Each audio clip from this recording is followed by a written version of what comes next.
Good wishes to all of you. Understanding Society Textbook for Class 11 NCRT.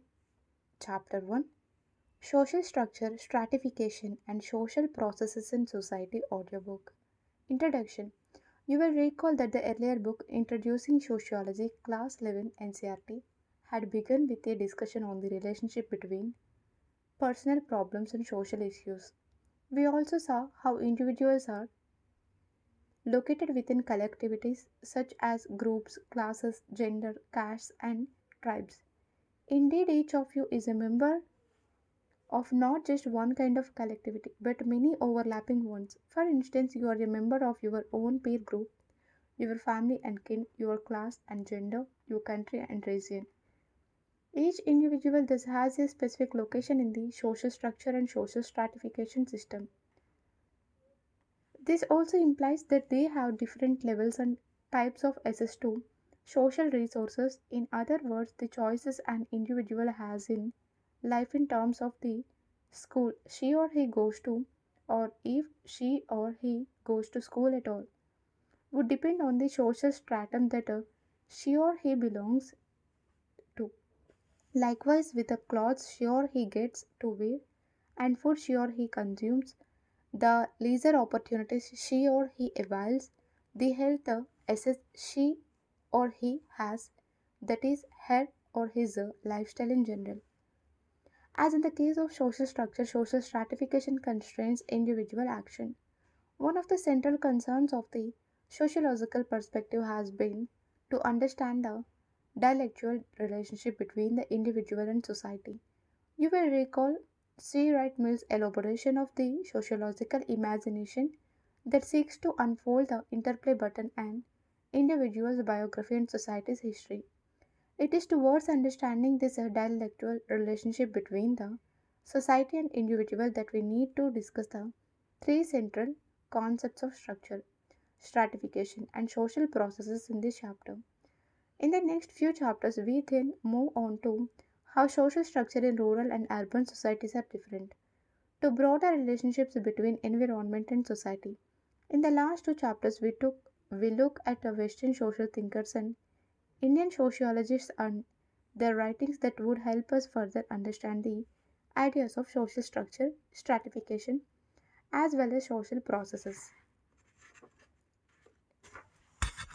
The central question that this chapter seeks to discuss is to what extent the individual constrained by, and to what extent she or he is free of the social structure.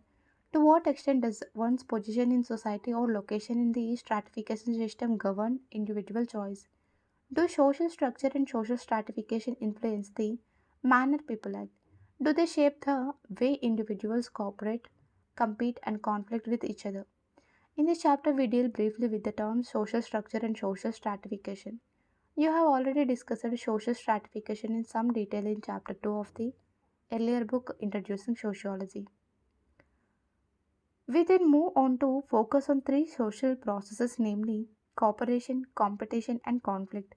In dealing with each of these processes, we shall try and see how social structure and stratification impinge themselves on the social processes. In other words, how individuals and groups cooperate, compete, and conflict depending upon their position within the social structure and stratification system. Social structure and stratification. The term social structure points to the fact that a society structure that is organized or arranged in particular ways. The social environments in which we exist do not just consist of random assortments of events or actions. There are underlying regularities or patterns in how people behave and in the relationship they have with one another. It is to these regularities that the concept of social structure refers. Up to a point, it is helpful to think of the structural characteristics of societies as resembling the structure of a building. A building has walls, a floor, and a roof, which together give it a particular shape or form. But the metaphor can be a very misleading one if applied too strictly. Social structures are made up of human actions and relationships. What gives these their patterning is their repetition across periods of time and distances of space. Thus, the ideas of social reproduction and social structure are very closely related to one another in sociological analysis. For example, consider a school and a family structure. In a school, certain ways of behaving are repeated over the years and become institutions. For instance, admission procedures, codes of conduct, annual functions, daily assemblies, and in some cases, even school anthems. Likewise, in families, certain ways of behaving, marriage practices, notions of relationships, duties, and expectations are set even as old members of the family or school may pass away and new members enter. The institution goes on, yet we also know that change do take place within the family and in school. The above discussion and activity should help us understand human societies as buildings that are at every moment being reconstructed by the very bricks that compose them. For as we saw for ourselves, human beings in schools or families do bring changes to reproduce the structure even while introducing changes.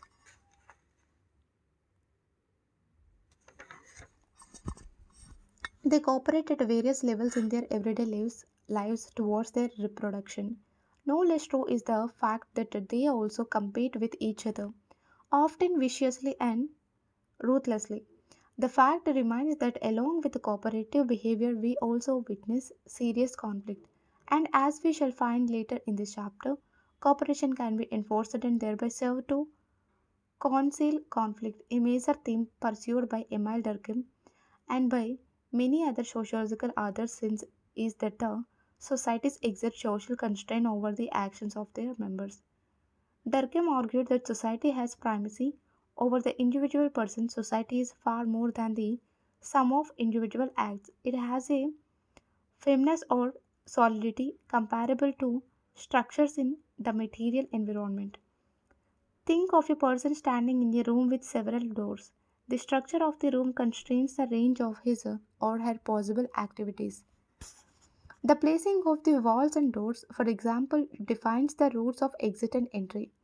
Social structure, according to Durkheim, constrains our activities in a parallel way, setting limits to what we can do as individuals. It is external to us just as the walls of the room are. Other social thinkers like Karl Marx would emphasize the constraints of social structure but would at the same time stress human creativity or agency to both reproduce and change social structure. Marx argued that human beings make history, but not as they wish to or in conditions of their choice, but within the constraints and possibilities of the historical and structural situation that they are in. Activity 1. Discuss with your grandparents and others of that generation to find out about the ways in which family schools have changed and the ways in which they have remained the same. Compare descriptions of families in old films, television serials, novels with contemporary depictions. Can you observe patterns and regularities of social behavior in your family? In other words, can you describe the structure of your family? Discuss with your teachers how they understand the school as a structure. Do students, teachers, and the staff have to act in certain ways to maintain or reproduce the structure? Can you think of any changes in either your school or family? Were these changes resisted? Who resisted them and why?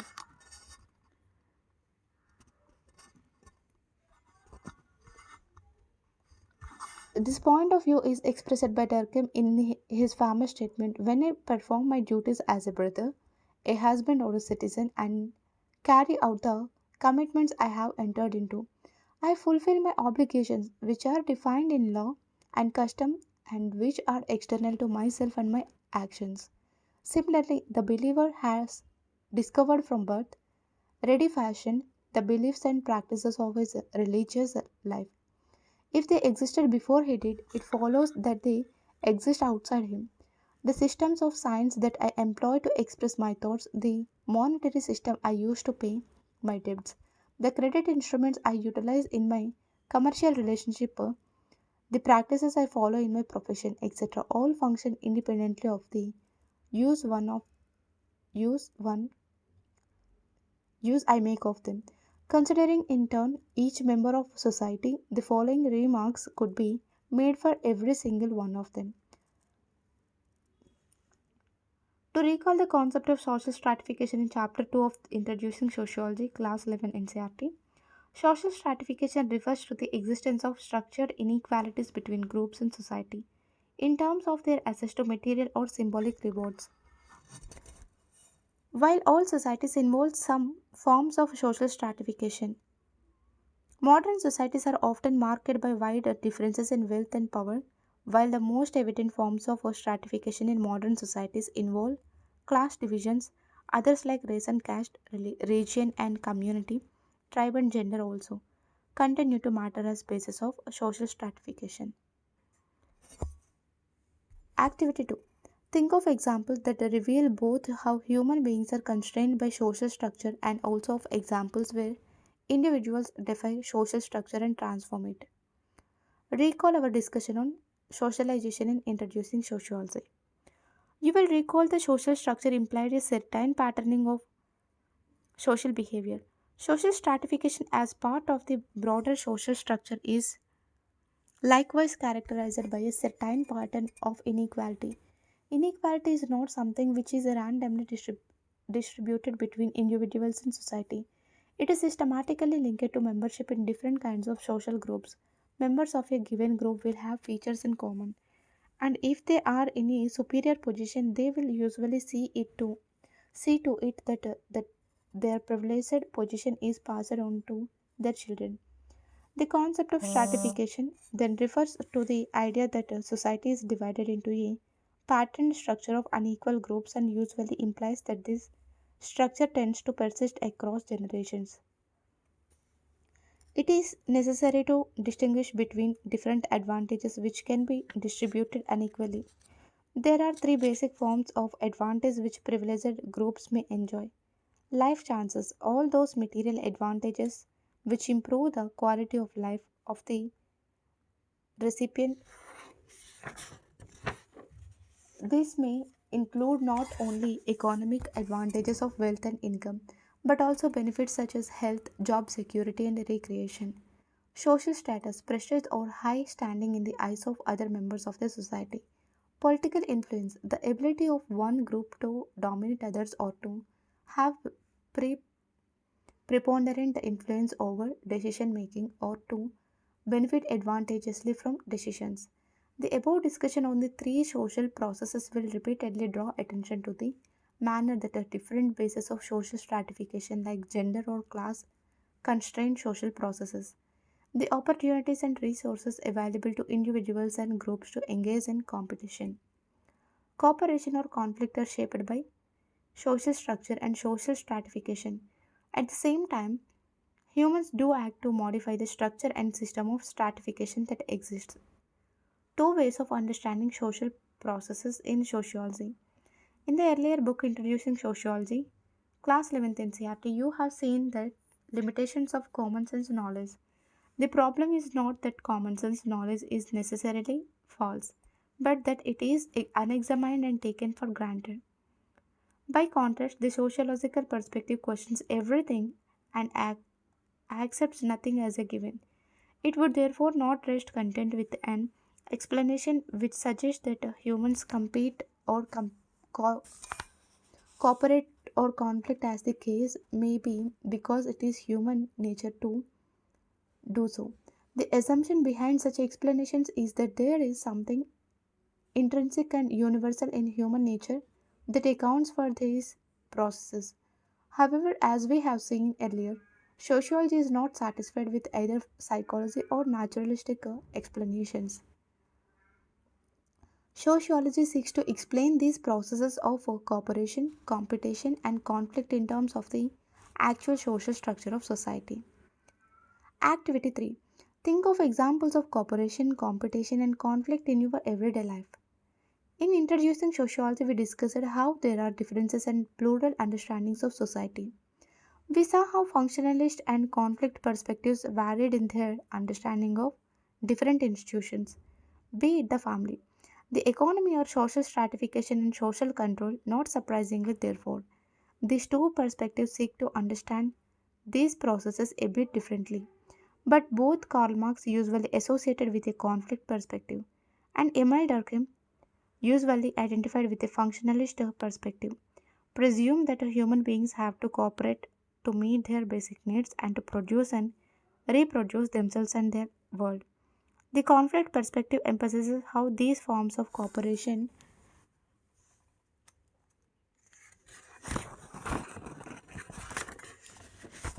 changed from one historical society to another. For instance, it would recognize that in simple societies where no surplus was produced, there was cooperation between individuals and groups who were not divided on class or caste or race lines.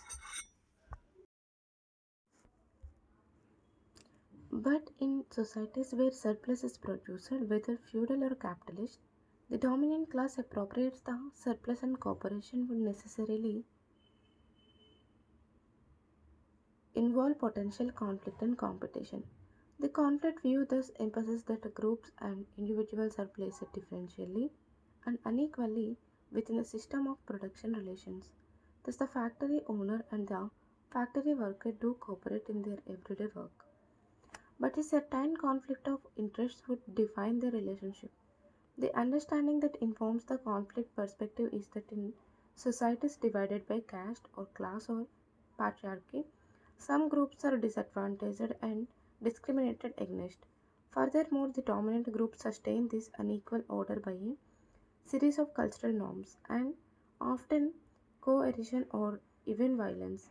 As you will see in the next paragraphs, it is not that the functionalist perspective fails to appreciate the role of such norms or sanctions, but it understands their function in terms of the sociology as a whole and not in terms of the dominant sections who control society.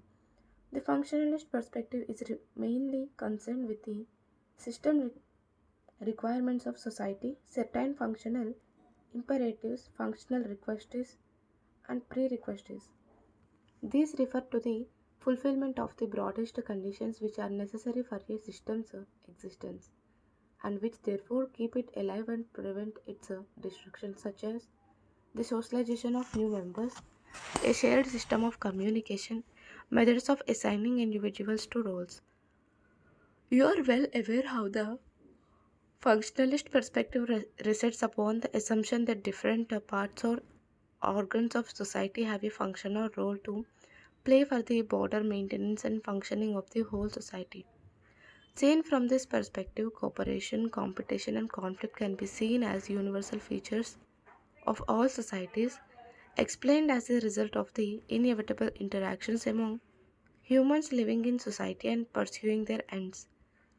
Since the focus is on system sustenance, the competition and conflict is looked at with the understanding that in most cases they tend to get resolved without too much distress and that they may even help society in various ways. Babul Mora, Naihar Chuto Haijai, fears of the natal home is left behind. बाबुल के जुआन late जा तुझको सुखी संसार mile मायके की कभी ना याद आए ससुराल में इतना प्यार मिले take your father's blessings prayer and as you go and may you get a happy household. May you never be reminded of your mother's home because of all the love you receive at your in law's place. Activity 4. Discuss whether women are cooperating or refusing to engage in conflict or competition because of a range of normative compulsions. Are they cooperating with the given norms of male inheritance because of the fear of losing the affection of their brothers if they behave otherwise? The song in the box on the previous page is specific to a region, but evokes the more general fears of natal abandonment for women in a patrilineal society. Sociological studies have also shown how norms and patterns of socialization often ensure that a particular social order persists even though it is skewed in the interests of one section. In other words, the relationship between cooperation, competition, and conflicts is often complex and not easily separable. In order to understand how cooperation may entail conflict and the difference between enforced and voluntary cooperation, let us look at the very continuous issue of women's right to property in their natal family. A study was conducted among different sections of society to understand the attitude towards taking natal property. A significant number of women evoked the 41.7% evoked the theme of a doctor's love for a doctor when speaking about their rights to property. But they emphasized apprehension rather than affection by saying they would not claim full or any share of natal property because they were afraid this would sour relations with their brothers or cause their brothers' wives to hate them,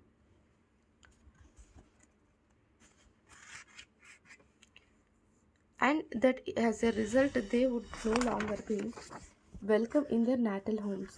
This attitude represents one of the dominant metaphors meditating women's refusal of property.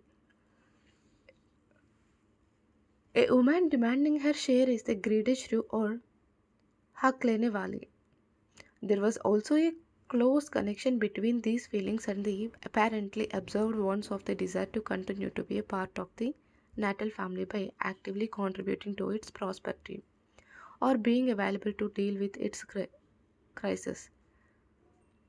Activity 2 would enable you to appreciate how apparently cooperative behavior can also be seen as a product of deep conflicts in society. But when these conflicts are not expressed openly or challenged, the impression remains that there is no conflict, but only cooperation. A functionalist view often uses the term accommodation to explain situations such as the one described above, where women would prefer not to claim property rights in their natal home. It would be seen as an effort to compromise and coexist despite conflict. Activity 5. Think of other kinds of social behavior which may appear as cooperative but may conceal deeper conflicts of society. Cooperation and division of labor. The idea of cooperation rests on certain assumptions about human behavior. It is argued that without human cooperation, it would be difficult for human life to survive. Further, it is argued that even in the animal world, we witness cooperation, whether they be ants or bees or mammals.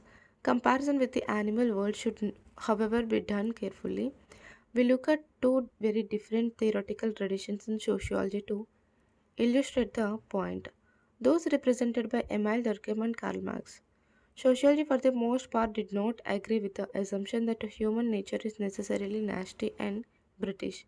Emile Durkheim argues against a vision of primitive humanity whose hunger and thirst, always badly satisfied, were their only passions. Instead, he argued, they overlook the essential element of moral life, that is, the moderating influence that society exercises over its members, which tempers and neutralizes the brutal action of the struggle for existence and selection. Wherever there are societies, there is altruism because there is solidarity. Thus, we find altruism from the beginning of humanity and even in truly intemperate form. Durkheim, 1933. For Durkheim, solidarity, the moral force of society, is fundamental for our understanding of cooperation and thereby the functioning of society. The role of division of labor, which impels cooperation, is precisely to fulfill certain needs of society. The division of labor is at the same time a law of nature and also a moral rule of human conduct. Durkheim distinguished between mechanical and organic solidarity that characterized pre-industrial and complex industrial societies respectively. Both are forms of cooperation in society. Mechanical solidarity is a form of cohesion that is based fundamentally on sameness. Most of the members of such societies live very similar lives with a little specialization or division of labor beyond that association with age and sex. Members feel bonded together essentially by their shared beliefs and sentiments. Their common conscience and consciousness Organic solidarity is that form of social cohesion that is based on division of labor and the resulting interdependence of members of society. As people become more specialized, they also become more dependent upon each other. A family engaged in subsistence farming may survive with a little or no help from similar homesteaders, but specialized workers in a garment or a car manufacturing factory cannot survive without a host of other specialized workers supplying their basic needs. Karl Marx too distinguished human life from animal life, while Durkheim emphasized altruism and solidarity as distinctive of the human world. Marx emphasized consciousness. He writes, men can be distinguished from animals by consciousness, by religion, or anything else you like.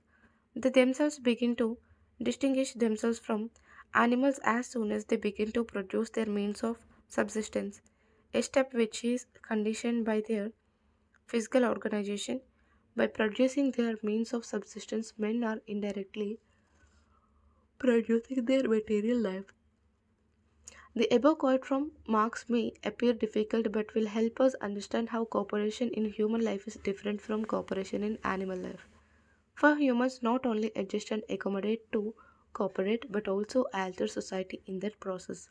For example, men and women over the ages had to adjust to natural constraints. Various technological innovations over time not only transformed human life but in some sense nature too.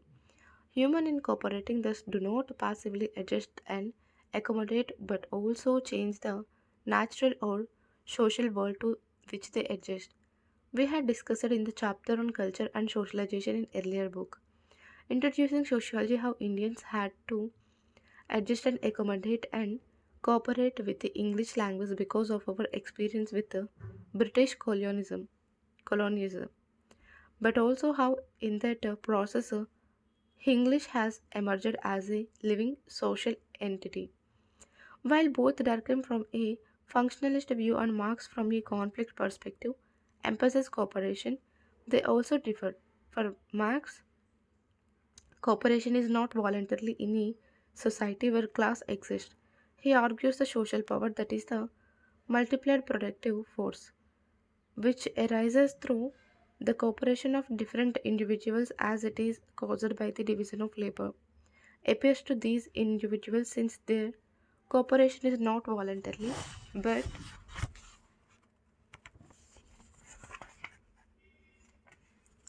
has come about naturally, not as their own united power, but as an alien force exciting outside them.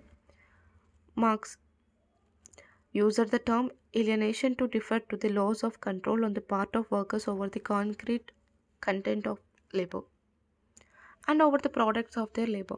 In other words, workers lost control over how to organize their own work and they lose the control over the fruits of their labor. Contrast, for example, the feeling of fulfillment and creativity of a weaver or potter or ironsmith with that of a worker involved in a factory whose sole task may be to pull a lever or press a button throughout the day. Cooperation in such a situation would be enforced. Competition as an idea and practice.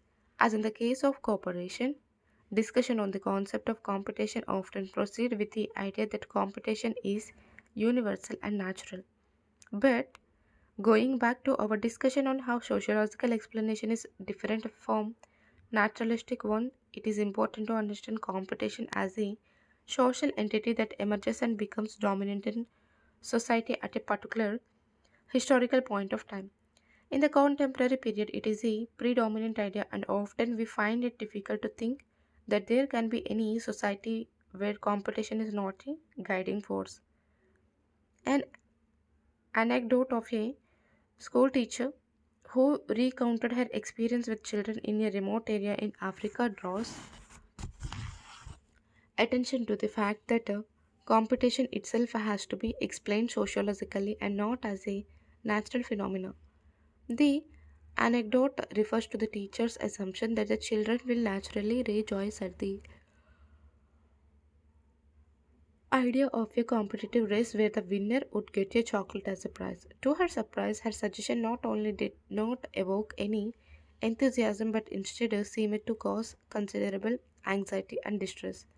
On probing further, they expressed their distaste for a game where there would be winners and losers.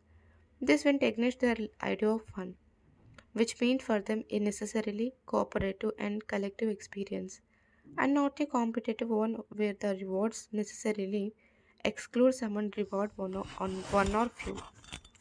In the contemporary world, however, competition is the dominant norm and practice. Classical sociological thinkers such as Emile Durkheim and Karl Marx have noted the growth of individualism and competition respectively in modern societies. Both developments are intrinsic to the way modern capitalist society functions. The stress is on greater efficiency and greater profit maximization.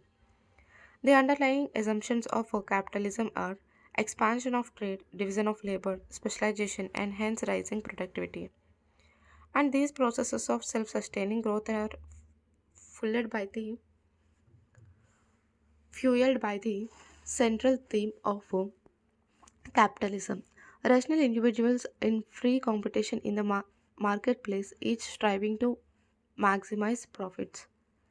The ideology of competition is the dominant ideology in capitalism. The logic of this ideology is that the market operates in a manner that ensures greatest efficiency. For example, competition ensures that the most efficient film survives.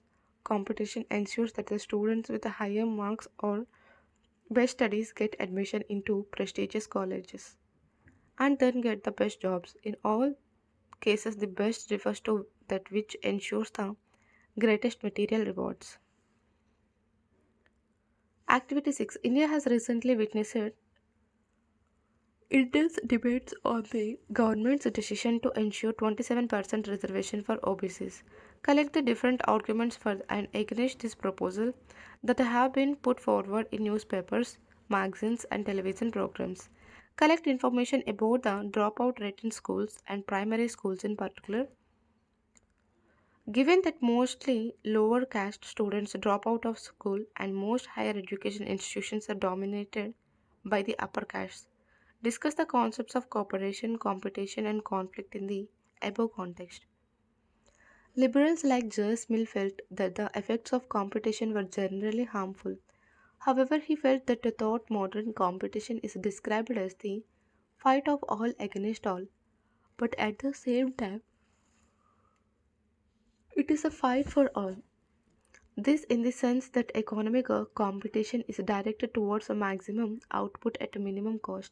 Furthermore, given the breadth and individualism of society, many kinds of interests which eventually hold the group together throughout its members seem to come alive and stay alive only when the urgency and requirements of the competitive struggle force them upon the individual.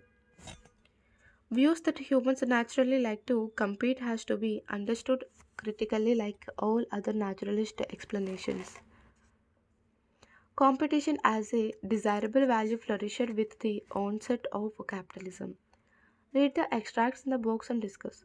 Competition and the whole laissez-faire economy of 19th century capitalism may have been important in promoting economic growth. The exceptionally rapid development of the American economy may be attributed to the greater scope of competition in the United States, but still we cannot produce any exact correlations between the extent of competition or the intensity of the competitive spirit and the rate of economic growth in different societies. And on the other hand, there are grounds for supposing that the competition has other less welcome effects. Activity 7. Organize a debate for and against the idea that competition is a necessary good in society and it is a must for development. Draw upon school experience to write an essay on the manner that competition impacts on different students. The ideology assumes that individuals compete on compete on an equal basis, that is, that all individuals are positioned equally in the competition for education, jobs, or resources. But as the earlier discussions on stratification or inequality showed, individuals are placed differentially in society. If the greater number of children in India do not go to school or drop out sooner rather than later, then they remain out of the competition entirely. Activity 8. Identify different occasions when individuals have to compete in our society. Begin with admission to school onwards through the different stages of life. The term conflict implies clash of interests. We have already seen how theorists believe that scarcity of resources in society produces conflict as groups struggle to gain access to and control over those resources. The basis of conflict vary. It could be class or caste, tribe or gender, ethnicity or religious community. As young students, you are well aware of the range of conflicts that exist in society. The scale and nature of different conflicts that occur are, however, different. Activity 9. Think of the different kinds of conflicts that exist in the world today. At the widest level, there are conflicts between nations and blocks of nations. Many kinds of conflicts also exist within nations. Make a list of them and then discuss in what ways they are similar and in what ways different. A widely held common sense perception is that conflicts in society are new. Sociologists have drawn attention to the fact that conflicts change in nature and form at different stages of social development. But conflict have always been part of any society. Social change and greater assertion of democratic rights by disadvantaged and discriminated groups make the conflict more visible. But this does not mean that the causes for conflict did not exist earlier. The quote in the box emphasizes this. Developing countries are today arenas for conflict between the old and the new. The old order is no longer able to meet the new forces, nor the new wants and aspirations of the people. But neither is it moribund, in fact, it is still very much alive. The conflict produces much unseemly argument, discord, confusion, and on occasion, even bloodshed. Under the circumstances, it is tempting for the sociologist to look to the good old peaceful days in sheer nostalgia. But a moment's reflection should convict him that the old order was not conflict free and that it perpetrated inhuman cruelties on vast section of the population. A theoretical approach that regards conflict as abnormal or that invests equilibrium with a special value in the name of science can be a handicap in studying developing societies. It is also important to understand that conflict appears as a discord or overt clash only when it is openly expressed. For example, the existence of a peasant movement is an overexpression of a deep rooted conflict over land resources. But the absence of a movement does not imply the absence of a conflict. Hence, this chapter has emphasized the relationship between conflict, involuntarily, cooperation, and also resistance. Let us examine some of the conflicts that exist in society and also the close relationship that exists between competition, cooperation, and conflict. We just take two instances here. The first is the family and household. The second is that of land based conflict. Traditionally, the family and household were often seen as harmonious units where cooperation was the dominant process in altruism, the driving principle of human behavior. The last 3 decades have seen a great deal of questioning of this assumption by feminist analysis. Scholars such as Amartya Sen have noted the possibility of enforced cooperation. Not only do the different parties have much to gain from cooperation, their individual activities have to take the form of being overtly cooperative. Even when substantial conflicts exist, although serious conflicts of interest may be involved in the choice of social technology. The nature of the family organization requires that these conflicts be molded in a general format of cooperation, with conflicts treated as aberrations or deviant behavior.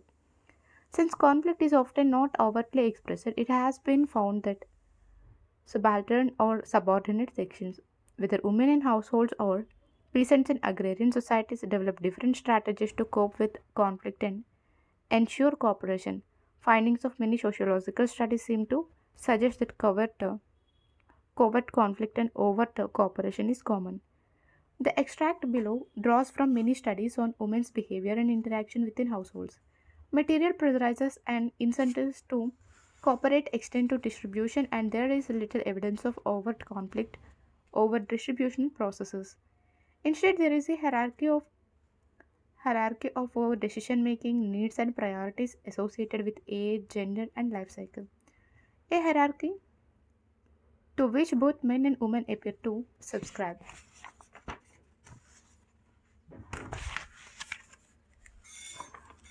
Thus, women appear to acquiesce to and indeed actively perpetuate discriminatory practices in intra household distribution in order to assure their own longer term security.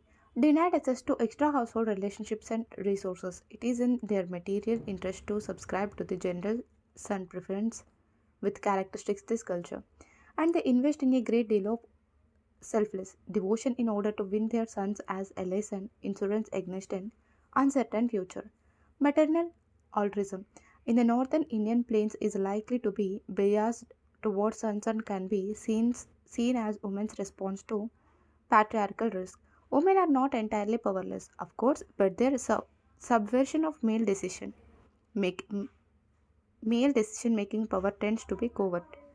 The use of trusted allies, relatives, or neighbors to conduct small businesses on their behalf, the secret lending and borrowing of money, and negotiations around the meaning of gender ideologies of Buddha and motherhood are some of the strategies by which women have resisted male power.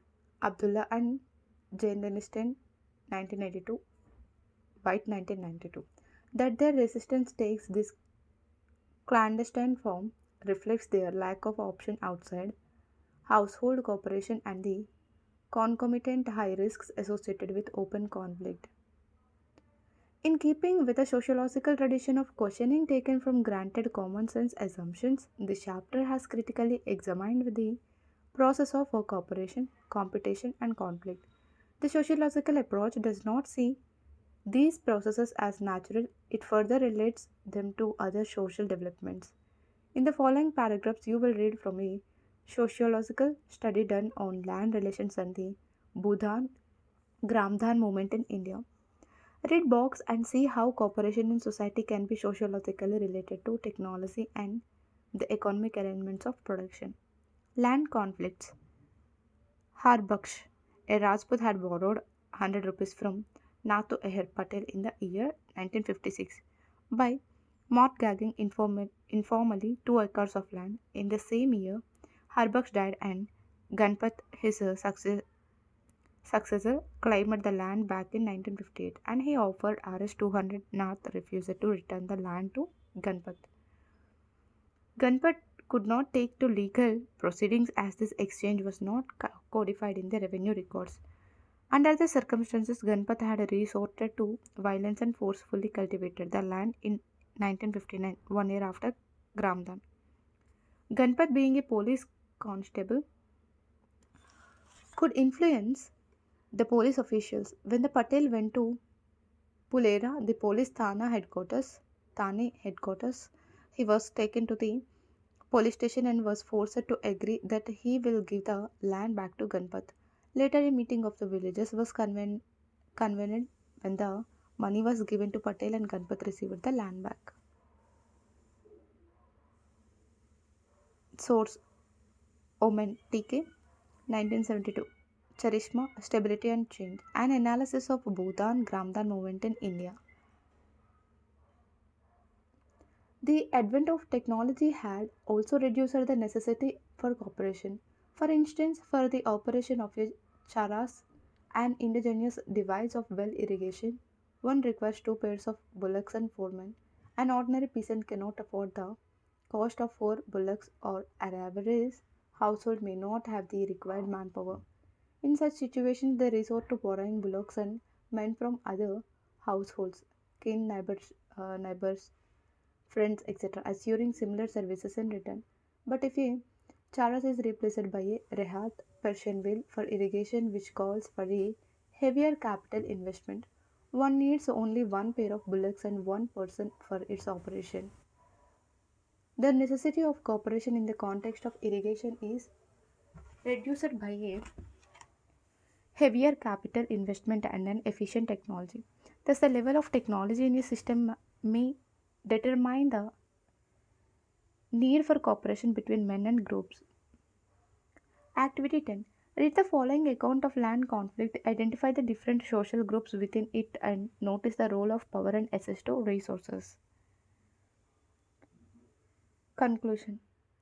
The effort in this chapter is to understand the relationship between structure and stratification on the one hand and the social processes of cooperation, competition, and conflict on the other.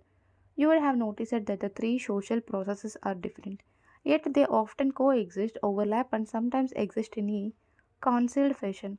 As evident in the above discussion about forced cooperation, we end with the two activities that report real life events that help you to use your sociological understanding to explore the manner in which the three processes operate for social groups that are differentially located in the social structure and the stratification system. Activity 11.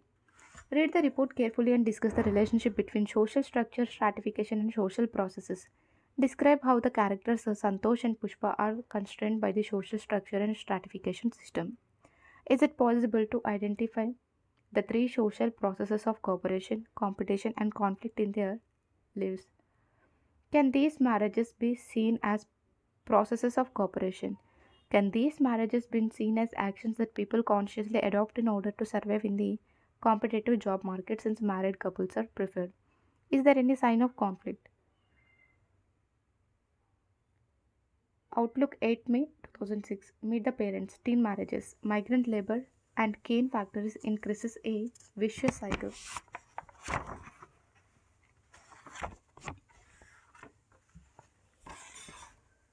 It is the same old story only with a few twists. Santosh Shinde, 14, son of landless laborers who take a loan of Rs 8,000 to educate him. Now the moneylender wants the loan to be repaid, so the cash strapped Shinde take a salary advance from the only man offering jobs around town. A sugarcane factory contractor problem is that they are just a husband, a wife, and Gavki boy. So the Shindes hurriedly find a bride for Santosh. Another 14-year-old Pushpa, who accompanies them from their village in Maharashtra, Osmanabad district to Karnataka. They stop en route for a no frills marriage at a temple. There's even a name for it, Gatekin.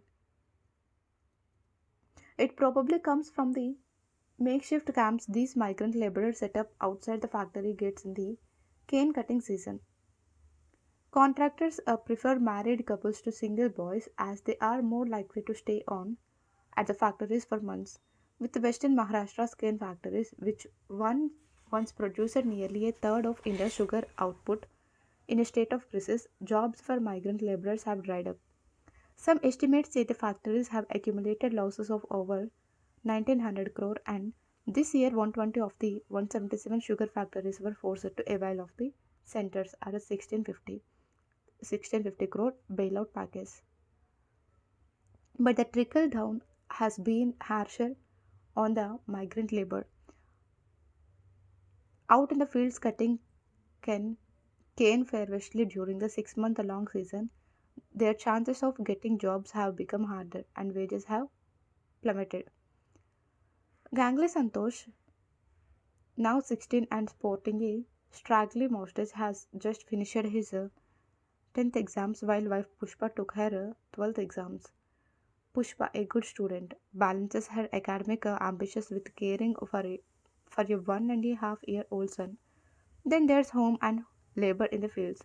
As she says, my marriage was so quick. I wonder sometimes, when did I get married? When did all this happen? Asked if her health has suffered. The young mother says, I try not to think about things I can't control. Instead, I focus on what I can do now. Her in laws have said she can study further only if she gets a scholarship.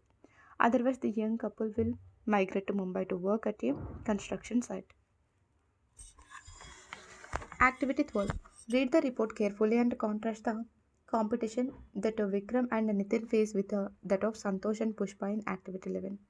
The week 7 May 2006 carried a special feature titled The New Workaholics. their goals, money, risks health. As the Indian economy gallops at 8%, firing on all cylinders, thousands of jobs are being created in every sphere of business, resulting in changing attitudes and work styles. Young professionals want reward instantly.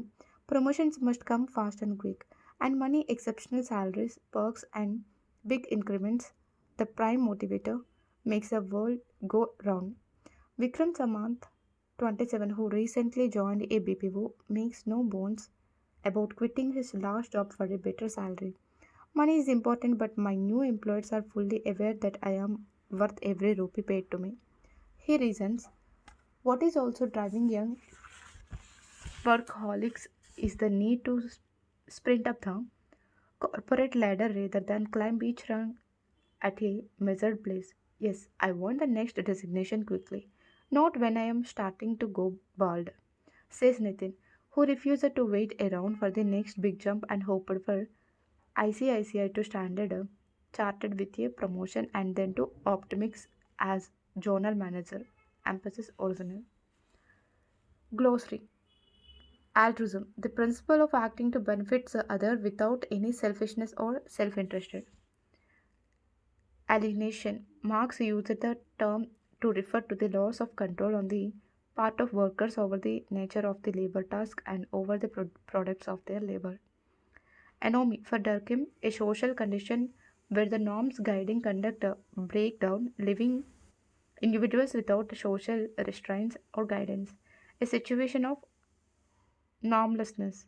Capitalism, an economic system in which the means of production are privately owned and organized to accumulate profits within a market framework in which labor is provided by waged workers. Division of labor, the specialization of work tasks by means of which different occupations are combined within a production system. All societies have at least some rudimentary form of division of labor, especially between the tasks allocated to men and those performed by women.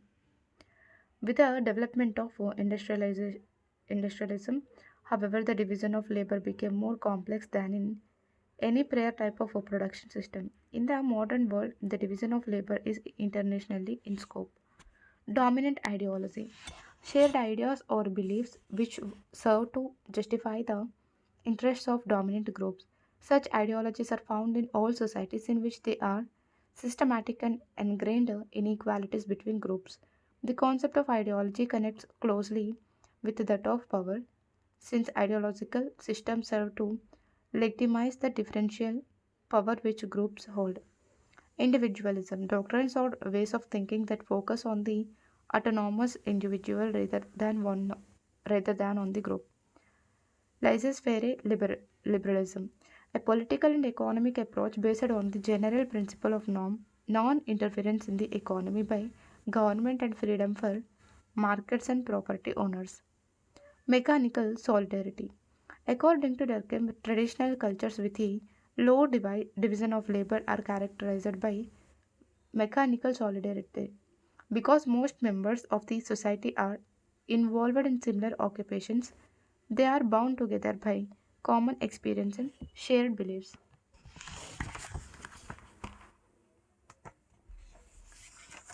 Modernity, a term designed to encapsulate the distinctiveness, complexity, and dynamism of social processes unleashed during the 18th and 19th centuries, which mark a distant break from traditional ways of living. Organic solidarity. According to Durkheim, societies characterized by organic solidarity are held together by people's economic interdependence and a recognition of the importance of others' contributions. As the division of labor becomes more complex, people become more and more dependent on one another because each person needs goods and services that those in other occupations supply. Relationships of economic reciprocity and mutual dependency come to replace shared beliefs in creating social consensus. Social constraint, a term referring to the fact that the groups and societies of which we are a part exert a conditioning influence on our behavior. Social constraint was regarded by Durkheim as one of the distinctive properties of social facts. Structures refers generally to constructed frameworks and patterns of organization, which in some way constrain or direct human behavior.